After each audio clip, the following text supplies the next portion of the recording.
ព្រះរាជាណាចក្រកម្ពុជាជាតិសាសនាព្រះមហាក្សត្ររដ្ឋបាលខេត្តស្ទឹងត្រែងលេខ004/26លោកផសារលិខិតគោរពជូនពរលោកជំទាវបណ្ឌិតពេជ្រច័ន្ទមុនីហ៊ុនម៉ាណែតអនុប្រធានអចិន្ត្រៃយ៍កាកបាទក្រហមកម្ពុជាអនុប្រធានសមាគមគ្រូពេទ្យស្ម័គ្រចិត្តយុវជនសម្ដេចតេជោនិងជាអគ្គស្នងការសមាគមកាយរដ្ឋនារីកម្ពុជាលោកជំទាវបណ្ឌិតជាទីគោរពដល់ខ្ពង់ខ្ពស់ក្នុងនាមក្រុមប្រឹក្សាខេត្តគណៈអភិបាលខេត្តនិងខ្លួនខ្ញុំបាទផ្ទាល់ព្រមទាំងភរិយាខ្ញុំសូមសម្ដែងនៅមនោសញ្ចេតនារីករាយនិងអបអរសាទរយ៉ាងឃ្លាវខ្លាក្នុងឱកាសដល់អ្នកខេត្តត្រឹកអធិកអធមប្រសើរថ្លៃថ្លានៃទិវាខួបចម្រើនជនមាយុរបស់លោកជំទាវបណ្ឌិតពេជ្រច័ន្ទមុនីហ៊ុនម៉ាណែតដែលនឹងប្រព្រឹត្តទៅនាថ្ងៃប្រហ័ស4កើតខែមិញឆ្នាំម្សាញ់ស័ព្ទស័កពុទ្ធសករាជ2569ត្រូវនឹងថ្ងៃទី22ខែមករាឆ្នាំ2026នេះសូមលោកជំទាវបណ្ឌិតទទួលបាននៅសពសាធុការពរជ័យសិរីមង្គលវិបុលសុខមហាប្រសើរគ្រប់ប្រការ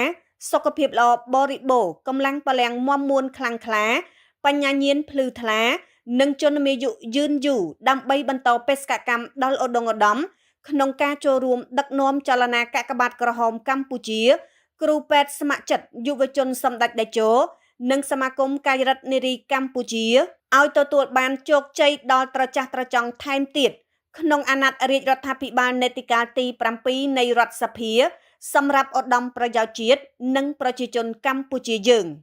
ខ្ញុំទាំងអស់គ្នាសូមសម្ដែងនៅការគោរពដឹងគុណដល់ជ្រាលជ្រៅចំពោះគុណូបការៈប្រកបដោយឆន្ទៈដល់ឧត្តមឧត្តមបវរថ្លៃថ្លារបស់លោកជំទាវបណ្ឌិតក្នុងនាមជាវីរៈជនស្ត្រីដ៏ឆ្នើមរបស់កម្ពុជាប្រកបដោយសិលធម៌គុណធម៌ទេពកោសល្យនិងជាគំរូដល់ឧត្តមឧត្តមដោយបានខិតខំអស់ពីកម្លាំងកាយចិត្តប្រាជ្ញាស្មារតីនិងភាពប៉ិនប្រសប់ដោយមិនខ្លាចនឿយហត់ក្នុងសកម្មភាពសប្បុរសធម៌ការលើកស្ទួយកិច្ចការមនុស្សធម៌និងសង្គមដល់គួរឲ្យគោរពកោតសរសើរជាទីបំផុតឆ្លៀតក្នុងឱកាសដល់វិសេសវិសាលថ្លៃថ្លានេះនិងជាថ្មីម្ដងទៀតយើងខ្ញុំទាំងអស់គ្នាសូមលើកហាត់ប្រណម្យបួងសួងដល់គុណបុណ្យព្រះរតនត្រ័យវត្ថុស័ក្តិសិទ្ធិទាំងឡាយក្នុងលោកសូមជួយអភិបាលប្រោះព្រំនិងថែរក្សាលោកជំទាវបណ្ឌិតនិងសម្ដេចបវរធិបតី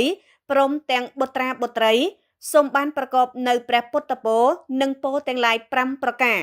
គឺអាយុវណ្ណៈសុខៈពលៈនិងបដិភិនៈកុំបីឃ្លៀងឃ្លាតឡើយសូមលោកជំទាវបណ្ឌិតមេត្តាទទួលនៅសេចក្តីគោរពដល់ខ្ពង់ខ្ពស់អំពីយើងខ្ញុំទាំងអស់គ្នាថ្ងៃអង្គារ2កើតខែមិញឆ្នាំម្សាញ់ស័ព្ទស័កពុទ្ធសករាជ2569ធ្វើនៅស្ទឹងត្រែងថ្ងៃទី20ខែមករាឆ្នាំ2026អភិបាលខេត្តហត្ថលេខានឹងត្រាសសុពុត្រា